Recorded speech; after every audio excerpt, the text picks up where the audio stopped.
찬송가 457장 찬송하겠습니다. 457장.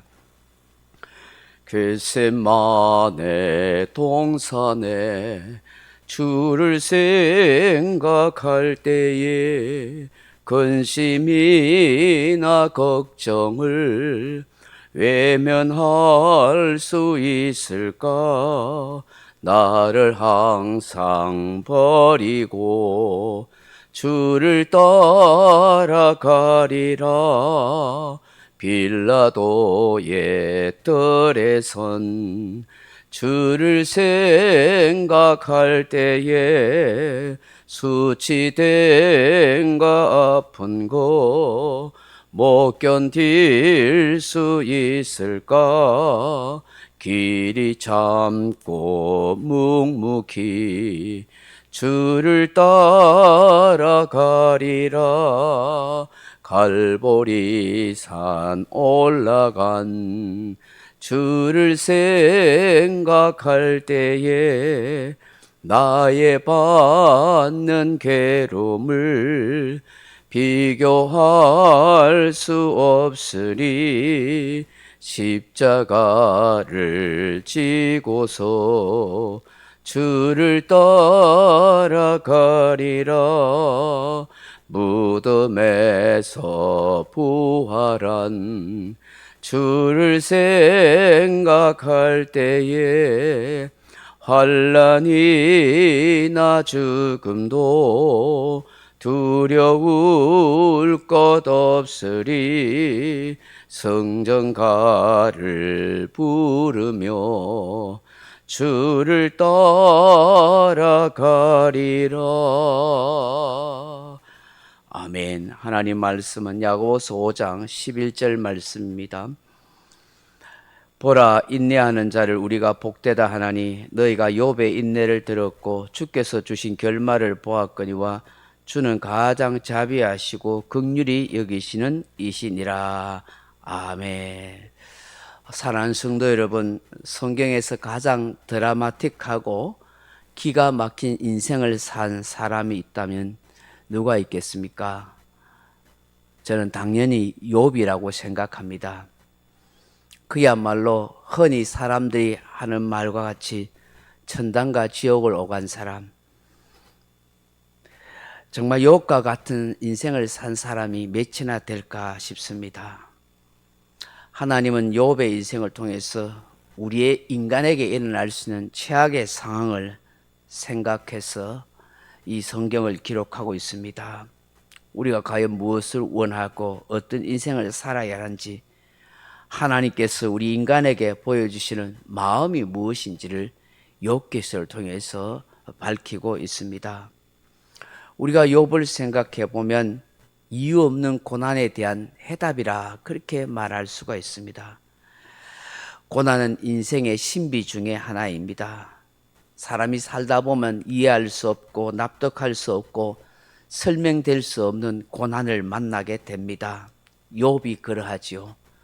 우리가 알다시피 욥은 누가 봐도 고난 당할 그런 사람이 아닌 것 같습니다.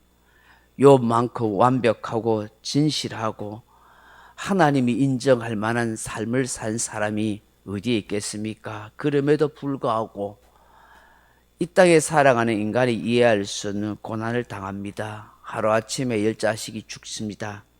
영화 라이언 일병 구하기 보면은 라이언 형제가 2차 세계대전 때 3명의 형제들이 전장터에서 죽지 않습니다. 그것보다 더 많은 10명의 자식이 한꺼번에 떼죽음 당합니다. 거기에 재산을 잃고 몸에 악창이 나서 얼마나 고통스러운 그런 상황을 계속해서 겪게 되는지 모릅니다. 옆에서 지켜보던 욥의 아내가 얼마나 속상하고 화가 나면 당신이 그래도 자기의 순전을 굳게 지키겠느냐, 하나님을 욕하고 죽어라, 그렇게 외치고 있지 않습니까? 참 욥은 죽을 지경이었습니다. 아내마저 그럴 뿐만 아니라 함께 위로한다고 찾아왔던 친구들조차도 여러 가지로 정죄하고 비난하는 그런 소리를 계속했기 때문입니다. 이런 고통 속에서 욥은 별별 생각이 다 들을 수 있었습니다. 처음엔 주신 이도 여호와시요 거두시는 여호와시다. 내가 벌거벗고 왔은즉 벌거벗고 가는 것이 당연하다. 그렇게 하나님을 찬송하고 감사 고백합니다. 그런데 그 고난이 계속되자 욥도 별 수 없는 연약한 인생인지라 자기의 태어난 날들 괴로워하며 탄식하는 것을 보게 됩니다. 우리가 욥을 너무 고상한 그렇게 사람으로만 생각하는 경향이 있습니다. 도무지 따라할 수 없는 범상한 일문만로 생각합니다. 그렇지 않습니다. 욥기서를 자세히 읽어보면 욥도 우리와 똑같은 성정을 가진 사람이라는 사실을 알게 됩니다. 말할 수 없는 고난 앞에서 깊은 번민과 탄식과 한숨과 눈물이 있는 그런 연약한 인생의 모습을 보여줍니다. 그럼에도 불구하고 그런 하나님에 대한 신앙을 놓지 않습니다. 끝까지 하나님을 바라보며 인내하며 견뎌 나갑니다.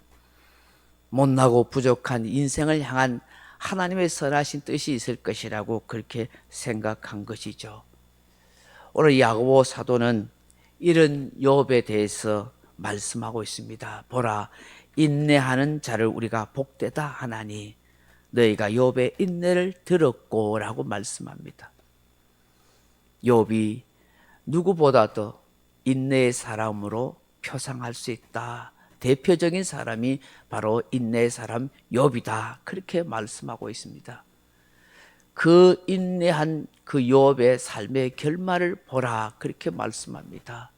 우리 욥기서 마지막 결말을 보면 하나님이 그의 인생을 다 회복시켜 주지 않습니까? 갑절의 축복을 그에게 더하여 주는 것을 보게 됩니다. 이 모든 축복을 받을 수 있고 귀한 은혜를 누릴 수 있는 것 바로 하나님의 자비와 긍휼이 함께하였기 때문이라고 그렇게 말씀하고 있는 것입니다. 욥의 골마를 통해서 우리가 깨닫게 되는 것이 바로 이것입니다. 하나님은 욥을 통해서 우리 사람에게 무엇을 원하는가? 시험하는 자 사단은 욥이나 사람에게 무엇을 원하는가? 그리고 그런 고난과 어려움을 당하는 욥과 같은 우리 사람들, 우리 성도들은 무엇을 원해야 하는가 하는 것이죠. 하나님이 원하시는 것은 무엇입니까? 고난과 어려움 속에서도 신앙을 잃지 않고 어떤 환경 속에서도 모든 것을 다 잃어버린다 할지라도 끝까지 하나님을 경외하는 신앙을 가지기를 원한다 하는 것입니다. 사단이 욥을 시험했을 때 무엇을 원했을까요? 하나님을 원망하고 하나님을 불신앙하기를 원했습니다. 주어진 모든 재산과 환경과 자녀들 통해서 이것을 누림을 통해서 하나님보다는 이러한 세상 것이 더 소중하기를 원하는 그런 사단의 마음이 있었던 것이죠. 욥은 무엇을 원했습니까? 모든 걸 다 잃어버린다 할지라도 그는 하나님을 붙들고 하나님을 신앙하는 것을 원했던 것입니다. 이것이 곧 하나님 앞에 인정받는 진정한 욥이 된 것이죠. 저와 여러분들은 과연 무엇을 원하며 인생을 살아야겠습니까? 하나님이 원하는 인생이 되어야 한다 하는 것이죠. 이것이 바로 욥기서를 통해서 고난당한 욥을 통해서 우리에게 주시는 말씀인 것입니다. 항상 하나님의 자비와 긍휼을 생각하면서 하나님이 원하시는 그런 삶을 우리는 살아가야 하는 것입니다. 각자 기도할 수 있기를 바랍니다.